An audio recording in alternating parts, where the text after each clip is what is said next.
मेरी बात उससे फेसबुक पर हुई थी, मगर मैं उसे हमेशा इग्नोर करती थी।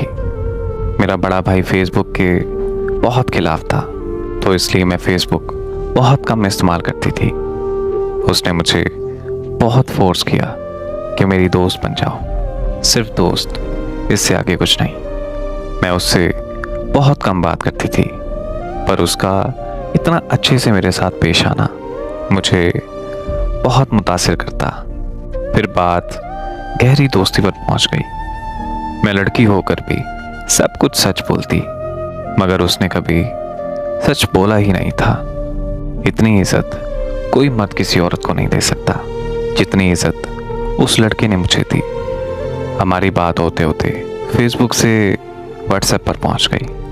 हमारी दोस्ती इतनी गहरी हो गई कि हमारा एक दूसरे के बिना एक मिनट भी गुजारा नहीं होता था। मेरी कज़न भी हमारे बारे में सब कुछ जानती थी। वो इंग्लैंड में रहता था, टाइम का वहाँ बहुत फ़र्क था।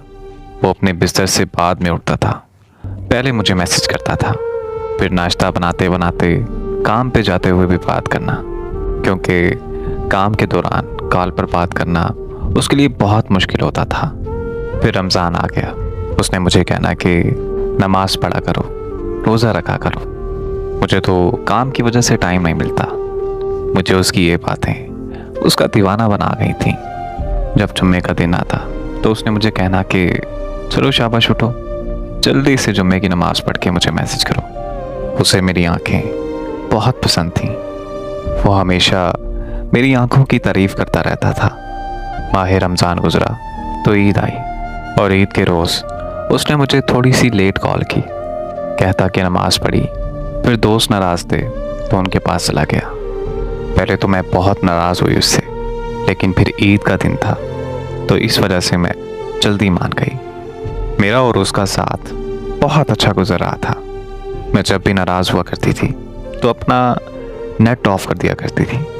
अक्सर वो मुझे कहता था कि तुम नाराज़ हो जाती हो, अगर मैं मर गया तो तुम्हें कैसे पता चलेगा। तो मैं उसे कहती थी कि कोई किसी के लिए नहीं मरता।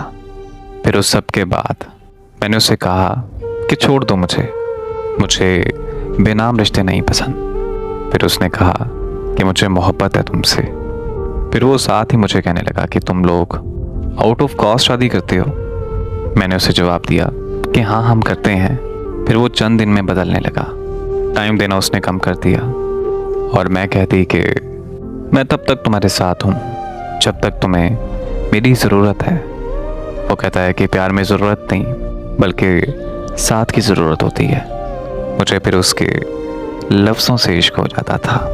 फिर मैं एक दिन उससे नाराज़ हुई क्योंकि उसने मुझे छूने की बात की कि मेरा दिल चाहता है कि मैं तुम्हें छूऊं। मुझे उसकी इस बात पर बहुत गुस्सा आया। पहली दफ़ा था कि किसी ने ऐसी बात की मुझसे। मैं उससे बहुत नाराज़ हो गई और मैंने सुबह से रात तक अपना नेट ऑफ कर दिया। उसने मुझे कहा कि एक दफ़ा मेरी बात तो सुन लो। उसने माफ़ी मांगी तो मैंने माफ़ कर दिया। मेरे माफ़ करने पर भी वो मेरे साथ कुछ ना कुछ गलत बात कर जाता था। वक्त भी कम देना शुरू कर दिया उसने। मैं अगर उससे लड़ती तो वो मुझे कहता कि वर्क प्लेस बदला है, जिसकी वजह से मुझे काम ज़्यादा मिलता है, जिसकी वजह से मैं तुम्हें टाइम नहीं दे पाता। एक दिन नाराज़गी इतनी ज़्यादा थी कि मैं उससे बात नहीं कर रही थी, बस उसे हाँ ना में जवाब दे रही थी। उसने मुझे डांटा तो मुझे रोना आ गया। फिर वो मुझे मनाने लगा। जब मैं मान गई तो वो नाराज़ हो गया। उसने गुड नाइट कह के अपना नेट ऑफ कर दिया। मैंने उससे नंबर पर कॉल की तो उसने मुझे कहा कि मुझ में हिम्मत नहीं है बात करने की, हम सुबह बात करेंगे। मुझे रोता हुआ देखकर वो पूरी तरह समझ गया कि मैं उसके प्यार में पूरी तरह पागल हो चुकी हूँ। फिर उसने मुझे कहा कि मैंने घर बात की है, पर मेरे अब्बू मेरी कज़न का प्रपोज़ल एक्सेप्ट कर चुके हैं। मेरे रोने के बावजूद भी वो मुझे छोड़ गया और कहने लगा कि मैं सब कुछ छोड़ सकती हूँ, तो बताओ। मैंने इनकार कर दिया। फिर 4 दिन बाद मैंने उसे जवाब दिया कि हाँ, छोड़ दूँगी। उसने उसी वक्त घर से निकलने का कहा और उसने मेरे से एक सवाल किया कि हम घर वालों को दुख देकर खुश रह सकते हैं।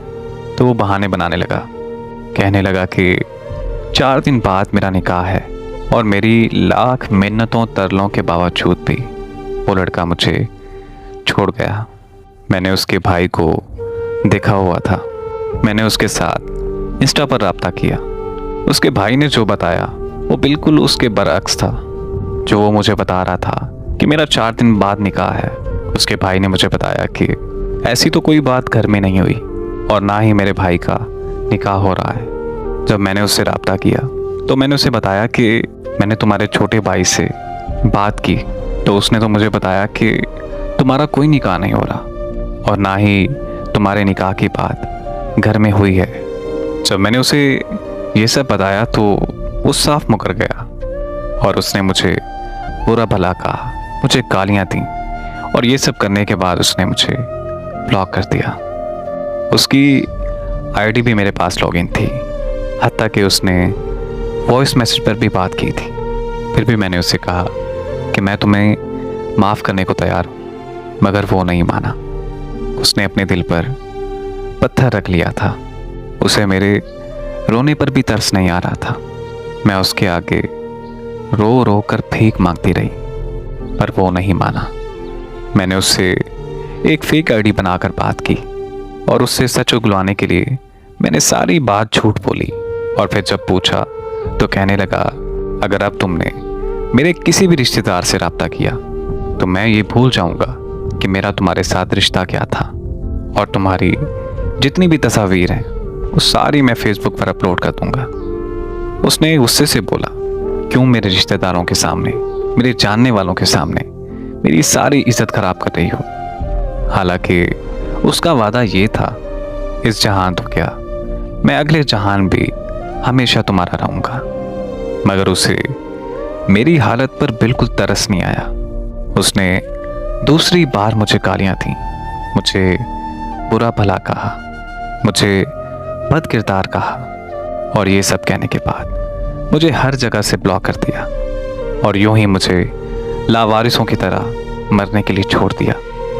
आज मैं 22 साल की उम्र में एक ब्लड प्रेशर की मरीज़ा बन चुकी हूँ। अचानक से बेहोश हो जाती हूँ। उसे मेरी हालत का पता भी है कि मैं आज किस तकलीफ़ से गुजर रही हूँ, मगर फिर भी उसने आज तक मुझे मुड़कर नहीं पूछा और आज वो किसी और के साथ राब्ते में है। मैंने उसके दूसरे नंबर पर मैसेज किया तो उसने मुझे पहचानने से साफ इनकार कर दिया और तो और उसने अपने गांव का भी नाम सही नहीं बताया था। आज मैं जिस तकलीफ से गुजर रही हूँ ये मैं जानती हूँ या मेरा रब जानता है।